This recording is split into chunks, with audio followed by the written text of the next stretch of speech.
Welcome to She Can and She Will. My name is Mary Ann Brown, also known as the Country Mompreneur. I'm joined by my co-host, Disa McAllister. We are moms, work-from-home experts, and queens at helping women take control of their lives. On this show, you will learn from us as well as other women who kick butt in their lives and want to help you do the same. So sit back and get ready for some fun.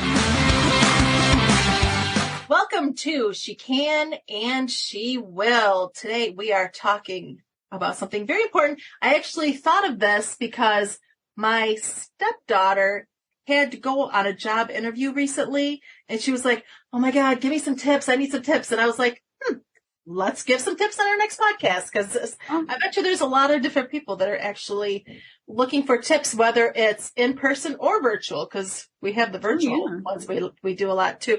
But before we dive too far in, I wanted to ask you, what is your worst job interview you can remember ever going through? I haven't had any like super horrible ones. I think I've been through a couple where like within the first 2 minutes, we just knew it wasn't going to work. And so we just kind of went through the motions. I think if I had to do that today, like I'd be like, I don't think we're a good match, and we just save each other half an hour. So you just described like 3/4 of the dates I've ever been on. We just knew it wasn't a good match. Finished dinner and then went our separate ways. I saw this documentary on like the women's behavioral things, right? And if a man is on a date and he's not into her, you tell right away. But if you are looking at a woman who's not into a man, you can't tell. It's like this, like, I think it's a safety thing, right? But it's, people mask. Plus, I think girls are a little bit more, maybe, hearing about people's feelings. Like, I don't want to hurt your feelings. I just am not feeling it. There was one date. This is not a job interview, but there was one date that I went on that the guy showed up. Okay, we were at an outside bar, so it was casual. It was just club scene, whatever, outside bar. He showed up in boxer shorts and moccasin slippers, and it wasn't shorts like you wear outside. It was like boxer shorts with a flap. And I was just like, what? Yeah.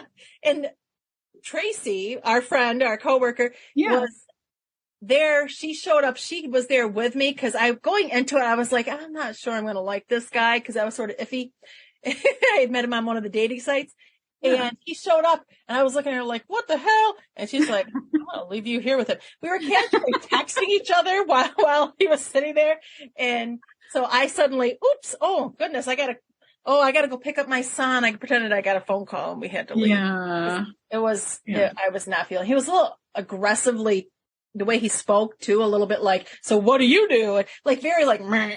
So I was just not feeling it. I knew going into it, I probably wasn't going to. I should have just never met him. But hey, it gave me a story for my podcast.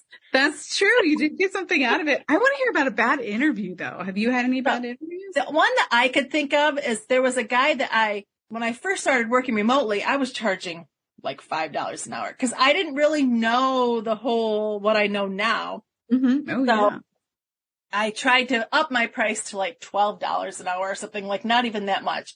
And this guy that I was interviewing with, he got on, he asked me a few questions, and he said, so you're charging $12 an hour. What would make you worth that much? Like in a very sort of snotty way. And that just stuck with me forever. Like I wasn't expecting that question. So I didn't know what to say. It just sort of came at me and I was like, I don't know. And then we just sort of got off the call, and that just stuck with me for a while. And I was like, well, you don't think I'm worth $12 an hour. Now I'm going to be worth $100 an hour. So my butt. So I love it. Yes. So I have found that people like you have to feel it. You have to feel like you're worth it. Right. But when you get into a higher bracket, there's less of that. Like there's just less of it. Right. Like they hear what you can deliver and they're like, I'm in or I'm not. Yeah. Yeah. They respect that you have knowledge that you're bringing to the table. Yeah. Oh my gosh. Okay. So, let's talk about tips and tricks to acing an interview. So the first one is like super important. And I think that this goes for like I think these tips can be synonymous, like interviews, but also like you're meeting a new potential client, right? Mm-hmm. If you prepare ahead of time by reviewing the company info, you sound one, like you care about the job and the person who's talking to you. But sometimes if you don't know what they do, they will write you off right then and there, Yeah. because why would they hire you if you don't even know who they are? Yeah. And there's also that website Glassdoor, because sometimes when you interview with the company, after you're done interviewing with them, you're like, I don't know if I want to work with them. Like that website Glassdoor, you can, people that work there write on their experiences. So you can, because that's one of the things sometimes you want to wish you knew once you started working with someone. I wish I could have spoke to these people I work with. I would have realized this place sucks. So at least you can go on the Glassdoor, and if people could say the good things or the bad things about the company. So going into it, you can be like, yeah, I want this job, or not really. Yeah. Yeah. You got to have a list of like, I'm not going to tolerate this. And if that's on that list in a couple places, I mean, given that some people are going to be disgruntled and they're just going to say a bunch of stuff, I think it's that whole Amazon review thing. If you got 100% 5 stars, those are all baloney, right? Yeah. Yep. So you need some like crappy reviews for a company just to make sure it's valid. But yeah. Yeah.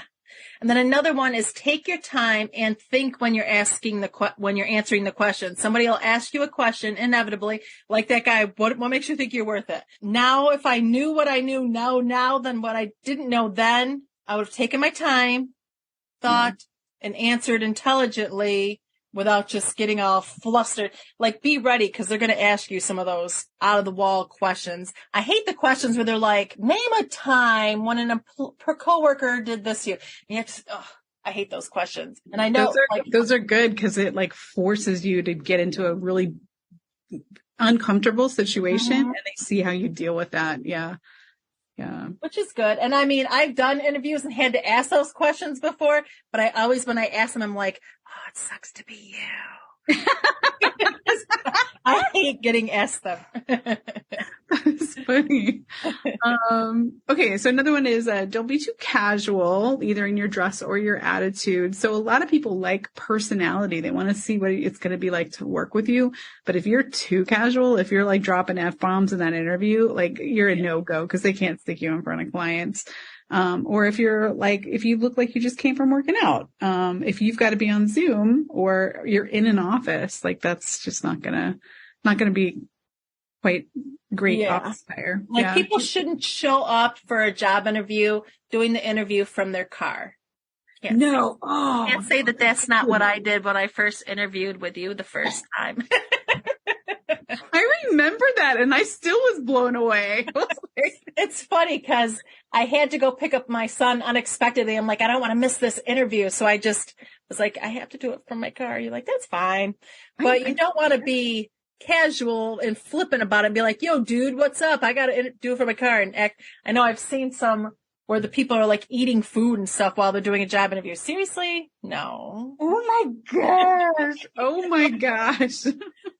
Yeah, whatever you do, you want to be respectful on that call, because if you're disrespectful on the call, you're pretty much out. Yeah. I can't think of anything that would be opposite to that. Like, can you think of anything that it would be appropriate to be eating on an interview? No.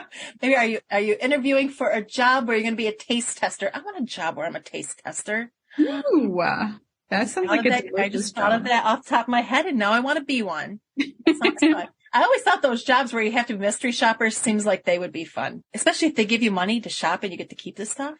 Yeah. Oh, that sounds really cool. My heart races in those kind of situations where I'm like, I'm doing something I'm not supposed to do. Am I lying to this person? Does this make me a horrible person? But a taste tester, bing, that would be fun. Yeah.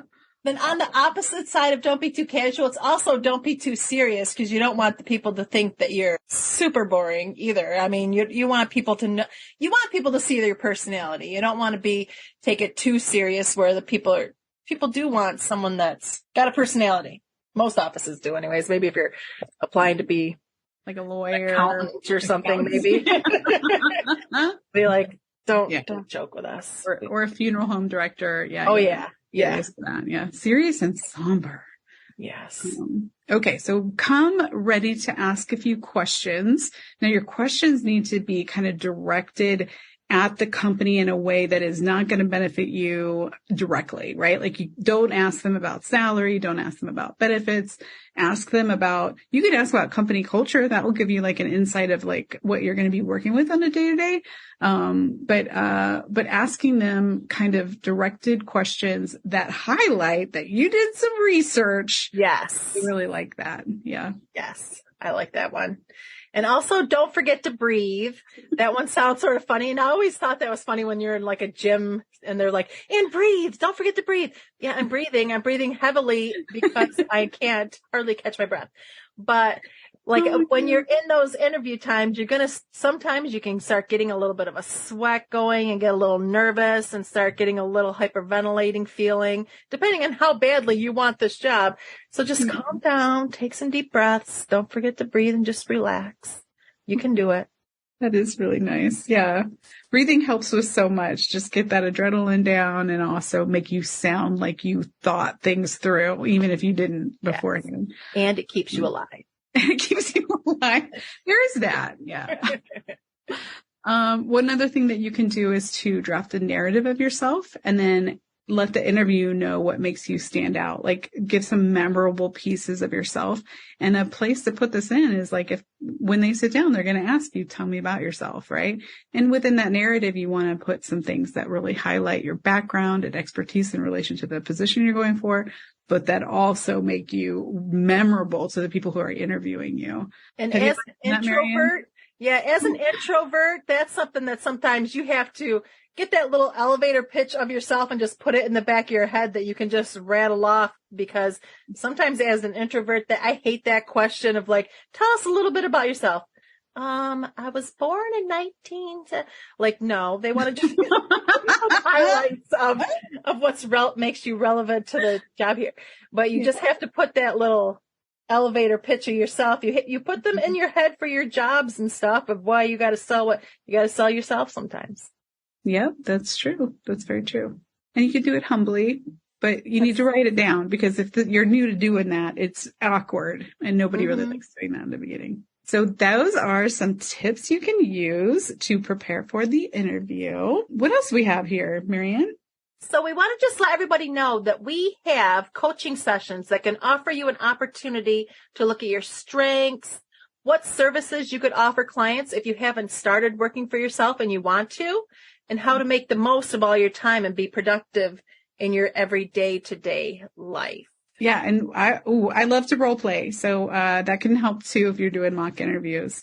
So with our life coaches, time and project management coach, and that's our second time around coach, we do have team members that can help you out if you're looking for a little extra, just a little extra edge for your next interview.